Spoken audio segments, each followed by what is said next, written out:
My mother once locked me outside in a blizzard to teach me a lesson. What she didn't know was that my brother was filming the whole thing. For years, that footage haunted me. It was a ghost of my powerlessness, replaying in my mind. Now, it's my most powerful weapon. This is the tale of how I turned her harsh lesson into a chance to dismantle the perfect life she created from lies. I had to become a master storyteller to share the truth with the world. This wasn't about revenge. It was about snatching the pen from her hand. I wanted my story back, the one she thought she could write with my frozen tears. Before you can understand the weapon, you have to understand the target. My mother wasn't a person, she was a monument. She was Catherine Thorne, a name that sparked whispers of respect in our city.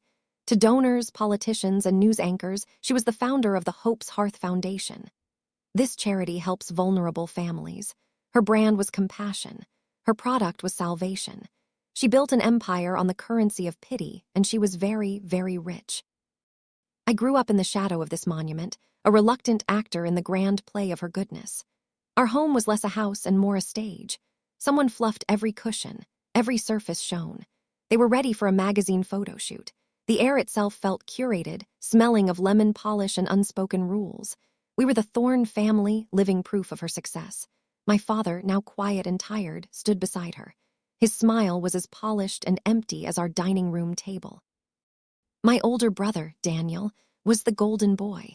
His every award was another paragraph in her biography of perfect motherhood. And then there was I was the problem, the difficult one. In her script, I was the challenge that taught her patience. I was also the spirited boy who showed her unconditional love. It was brilliant PR. Every time I acted out, every time I failed to live up to her standard of silent obedience, it wasn't her failure.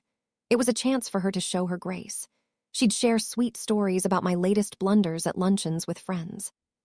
She concluded with a sigh and said, "But of course, I love him with deep affection." That's what mothers do. That gap between her public image and our private life was a constant noise in my head. The world heard her talk about unconditional love. I felt how conditional it was every single day. Love was a reward. Affection was a transaction. I got a good report card, and I was allowed to sit next to her on the couch. Clean my room perfectly, and she'd praise me in front of her friends, a brief, warm spotlight I learned to crave. If I failed, the warmth disappeared. It was replaced by a cold disapproval that felt harsher than any yelling. She wouldn't shout. She'd look at you, her eyes flat and disappointed, and you'd feel your worth evaporate. She could make you feel like a stain on her perfect white carpet.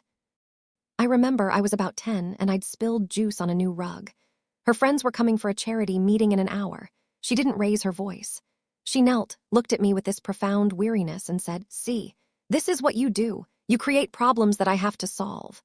She made me scrub it on my hands and knees while she stood over me. When her friends arrived, she greeted them with a huge smile, pointing at the damp spot. "Oh, that was my little troublemaker," she laughed, like it was a cute story.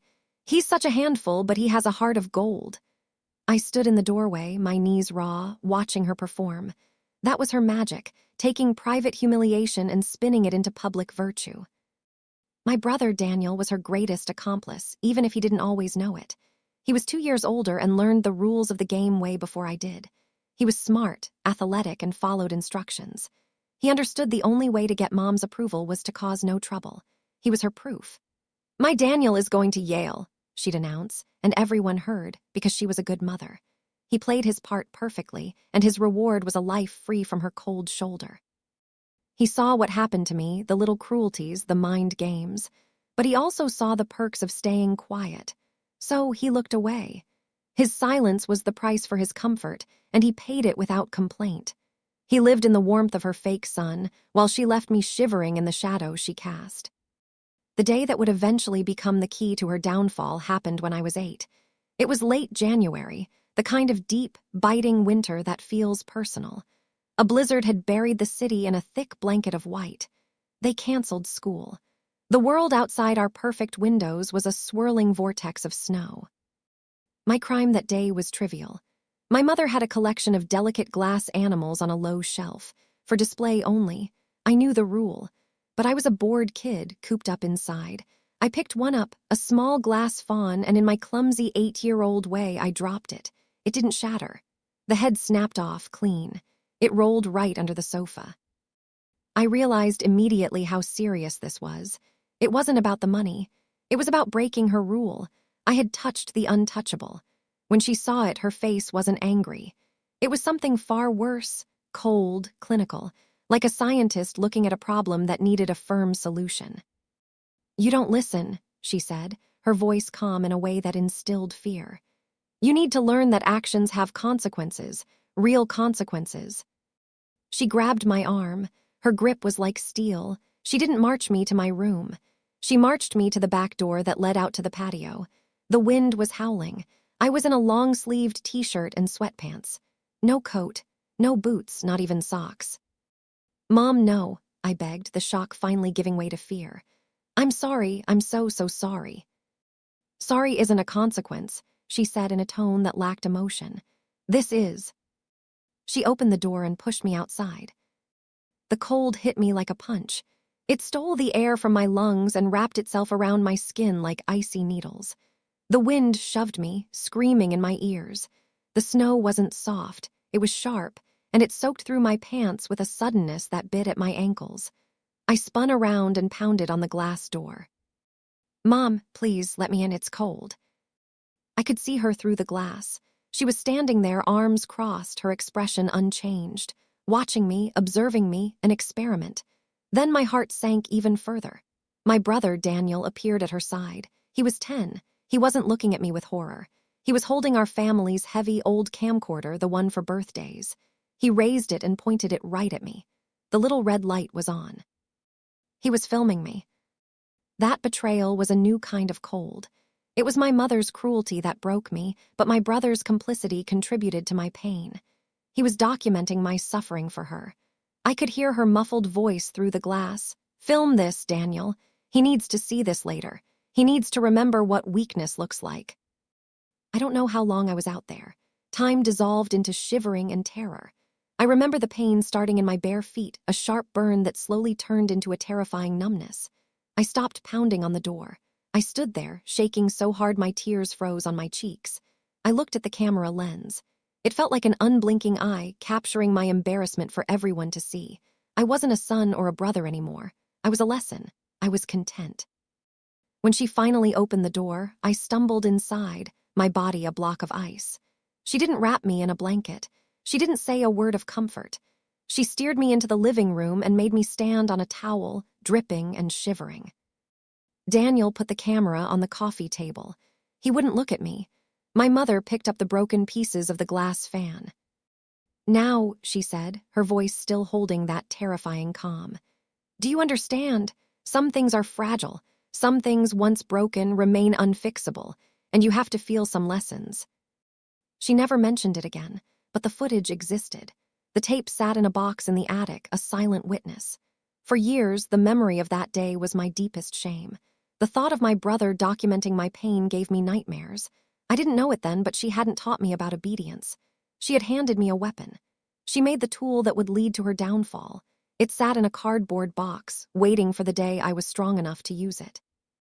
Years passed. The memory of the blizzard faded from an open wound to a hard scar. I learned to survive by being invisible in my mother's house. I kept my head down, my grades up, and my mouth shut. On the outside, we were the perfect family again. Daniel went to Yale like she'd always planned. I picked a state school. She called it my humble nature, but we both knew it was a quiet act of rebellion. It created some distance between my life and her control. But I could never escape completely. I was still required to show up for the big performances, holidays, fundraisers, galas. Every event felt like torture. I had to stand there and smile while she shared a false version of our family. I'd watch people listen to her, their eyes wide with admiration, and a silent scream would build in my chest. They were applauding a monster, and I was part of the scenery that made her look like a saint. The breaking point came on a Tuesday night in October, the annual Civic Heart Awards, and my mother, Catherine Thorne, was the guest of honor. She was receiving the Humanitarian of the Year award. The ballroom was a disgusting display of wealth and back padding.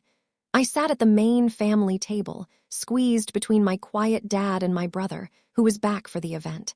He radiated corporate success. I felt like a fraud in my rented tux. After a bunch of fawning speeches, it was time for the main event. A tribute video played on huge screens.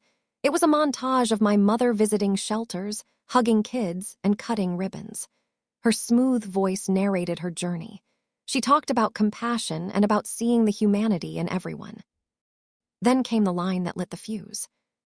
"You know," she said on screen, her eyes glistening, "people ask where my deep well of empathy comes from. The truth is, it comes from my family, my wonderful husband and my 2 incredible sons. Raising children, especially a spirited child like my youngest, teaches you profound patience. It teaches you to be a safe harbor in any storm." A storm, the word hit me like a punch. The room exploded in applause. They cut to a live shot of our table, right on me. I was the spirited child. I was supposed to look at her with loving gratitude. I felt hundreds of eyes on me. I felt my brother's foot tap mine under the table. Play the part. So I did. I looked at the stage, forced a smile, and clapped. Each clap was a hammer blow against my own soul. I was applauding her cruelty. I was recalling the memory of a little boy freezing in the snow. At that moment, I watched the standing ovation. I saw tears in people's eyes. I felt a terrifying clarity. It wasn't enough to hate her in silence. Her entire identity, her power, her legacy, it was all built on a lie. And as long as that lie stood, my truth didn't exist. That was it, the turning point. It wasn't hot rage. It was a cold, quiet click in my mind. The applause in that ballroom was the sound of my old life ending. I knew, with a certainty that chilled me to the bone, that I wasn't going to tell the truth. I was going to make them all listen. I was going to take her stage, her audience, and her story, and I was going to burn it all to the ground. That night, I drove straight to my parents' house. I knew Dad would be asleep and Mom would be out late, soaking in her glory. I let myself in with my old key, went to the attic, and found the box labeled Family Memories. And there it was, a dusty VHS tape with a small label, J. Winter. J for my initial. She had cataloged my trauma. I took it. As I walked out of that house for what I knew was the last time, I wasn't the scared boy anymore. I was an archivist. And I had acquired my primary source. The VHS tape felt heavier than expected. It was my entire childhood pathology in physical form. For a week, I looked at it. I knew that releasing the raw footage would be a mistake. She was a master manipulator. She'd spin it. She'd weep on camera about my troubled childhood and how I was trying to destroy her out of spite. She'd make me the villain. I realized that if I was going to do this, I couldn't be an angry son with a grainy home video. I had to be a better storyteller than she was, a ruthless one. First, I took the tape to a professional service to get it digitized. My heart was pounding when I handed it over. When I got the file back, I sat in my dark apartment and watched it. I forced myself to see it not as a victim, but as a director. I saw my brother's shaky, 10-year-old camera work. I saw the terror on my face. And I saw her, a calm silhouette behind the glass. This wasn't footage of child abuse. This was Exhibit A. But Exhibit A wasn't enough. I needed a full case file. Next step, confront the cameraman. I met Daniel in a sterile coffee shop. He was fidgety, adjusting his tie. I didn't waste time. I put my laptop on the table and played the first 30 seconds of the Blizzard video. He flinched and his face turned pale. "Where did you get that?" he whispered. "Mom's attic," I said. "You held the camera, Daniel." 2 decades of guilt came pouring out. He stammered, apologized, said he was a kid, that he was scared of her too. I let him talk, but I didn't offer him forgiveness. I offered him a choice. "I'm going to use this," I told him. "I'm going to end her. You can either be collateral damage when her world crashes down, or you can help me make sure the story is told right. Your choice." It was brutal but necessary. Fear was her tool, and I had to use it too. It took 2 more meetings, but he finally broke. He told me about other incidents, other cruelties. He said he always found it strange that the Hope's Hearth Foundation's administrative costs took up a big part of its donations. That was the spark. I took a chunk of my savings and hired a forensic accountant. I told her I was a business student researching nonprofits. I gave her the public tax filings for Hope's Hearth. What she found was damning. Almost 40% of all donations were eaten up by administrative and consulting fees. And the main recipient, a firm called CT Strategies, a firm whose sole owner, hidden behind corporate paperwork, was my mother. She wasn't basking in the glory of her charity. She was lining her pockets with it. This was Exhibit B. The final piece was finding other voices. I created a fake profile online, posing as a journalist. I reached out to former employees of the foundation. A few, the ones who had left suddenly, responded. I spoke with a former program director. She shared stories about my mother. According to her, my mother belittled staff and diverted funds from a women's shelter. Instead, she used the money to redecorate her office. I recorded her testimony, promising to disguise her identity. I discovered a distant cousin. They shared how my mother had influenced their dying grandmother to change her will. These stories became Exhibit C. Now I had the pieces, the Blizzard video, the financial fraud, and the testimony of other victims. It was time to build the weapon. I spent a month not like a son, but like a prosecutor building a case. I wrote a script. I learned video editing. I wove the story together, layer by layer. It would start with her, the public saint, at the awards gala. Then it would cut, hard, to the grainy footage of a little boy in a blizzard. My voice, calm and steady, would narrate. This is the compassion she spoke of. This was my storm, and I was not her harbor. From there, my documentary would dismantle her. The financial fraud would appear as stark graphics. The distorted voices of her victims would tell their stories. Daniel's confession would appear as text on screen. The blizzard footage showed the truth. It proved her cruelty was not a one-time act. Instead, it was the basis of her whole life. I called the finished 12-minute film The Humanitarian. The final act had to be on her stage, where her reputation was at its peak, to make the fall as public as possible. The perfect venue was the Hope's Hearth Foundation's 10th anniversary gala, a celebration of her supposed good work. The mayor would be there. The local news would cover it live. A sold-out ballroom, filled with the city's elite, all gathered to praise their saint. Getting my film into the program was the tricky part. This is where Daniel came in. He was on the gala's host committee, a position Mom had arranged. A week before the event, I gave him the file on a USB drive. His hands were shaking. The plan was simple. The official program included a 10-minute video about the foundation. It was set to play before Mom's big speech. Daniel's job was to go to the AV booth, pretend to check on the presentation, and swap the official video file with mine. The night of the gala, I wasn't there. I was in a cheap hotel room 2 blocks away, watching a pirated live feed on my laptop. My heart was hammering. I saw Daniel slip into the AV booth. A few minutes later, he walked out. They completed it. I watched the MC introduce the tribute. "And now," he exclaimed, "let's reflect on the amazing journey of Hope's Hearth and the visionary Catherine Thorne, who made it all happen." The lights dimmed. The screens lit up. It started with the glossy footage of my mother accepting her award. The audience smiled. My mother beamed. And then the screen flickered to black. A confused murmur went through the room. Then a new image appeared. Grainy, shaky, a snow-dusted patio, and in the center a small boy in sweatpants, shivering uncontrollably. My voice, calm and clear, filled the silence of the ballroom. My mother taught me many lessons. This was the first. A collective gasp. I saw the confusion on their faces turn to horror. I saw my mother's smile freeze, then crumble. Her eyes darted from the screen to the AV booth, her face a mask of panic. The blizzard footage ran for a long, painful minute. Then it switched to the black and white graphics of the accountant's report. 40% of donations consumed by consulting fees. CT Strategies, sole proprietor, Catherine Thorne. Whispers turned to loud murmurs. Then came the distorted voices of the other victims. The story about the will, the firing before Christmas. Each one a hammer blow. Finally, the text from Daniel appeared on the screen. She made me film it. She said it would make him strong. It wasn't about making him strong. It was about proving she was. The film ended with a long, final shot of my 8-year-old face, blue with cold, staring into the camera. Then, blackness and silence. For a moment, nobody moved. Then there was the sound of a chair scraping back. A wealthy donor stood up and walked out. Then another, and another. Within a minute, the room was emptying in a silent, damning parade. I watched my mother on the screen. She was frozen, her face ashen.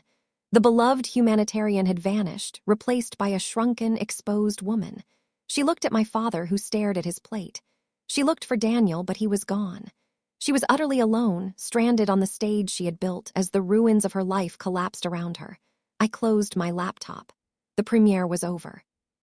The aftermath wasn't a single explosion. It was a series of controlled demolitions. The story was everywhere. The local news had a front row seat to a public execution. My documentary, which I leaked to a dozen outlets that night, went viral. The Hope's Hearth Foundation imploded in 48 hours. The board resigned. The city launched an investigation that eventually led to charges of fraud. The name Catherine Thorne, once a synonym for charity, became a punchline. She became a recluse. The press camped outside our family home for weeks, but she never came out. The woman who lived for the spotlight was now a prisoner in her own house. Her power came from public perception, and when that was corrected, her power vanished. My relationship with Daniel entered a strange new place. There was no happy reunion. The wound was too deep. But for the first time, there was honesty between us. He had to live with what he'd done, but in doing so, he finally cut the puppet strings. He was free in his haunted way. He moved to another city. We talk sometimes. Our conversations are careful, but they're real. My father, as always, faded into the background. He stayed with her, a quiet caretaker for the ghost she'd become. I don't know if it was loyalty, pity, or habit. And me, people expect me to feel triumphant, but I don't. There was no joy in destroying my mother. There was only a quiet, deep, and settling peace. It's the piece of a story finally being told correctly. It's the piece of setting down a weight I've carried my entire life. Revenge, I've learned, isn't about hot-burning hatred. For me, it was about the cold, clear light of truth. I didn't get my childhood back. The scars from the blizzard will never fully disappear. But I'm no longer defined by the story she tried to write for me. I took the most painful moment of my life, the weapon she had created, and I used it to reclaim my voice. She wanted to teach me a lesson about power, and in the end, I taught her one too. I taught her that a story, once set free, is the most powerful force in the world. It can build empires, and it can burn them to the ground. What I did was calculated. Some might call it justice. Others might call it cruel. Would you expose a lie that shaped your life, even if it harmed the person who told it? Let me know in the comments. And if you believe in the power of owning your own story, make sure to subscribe. There are more stories to tell.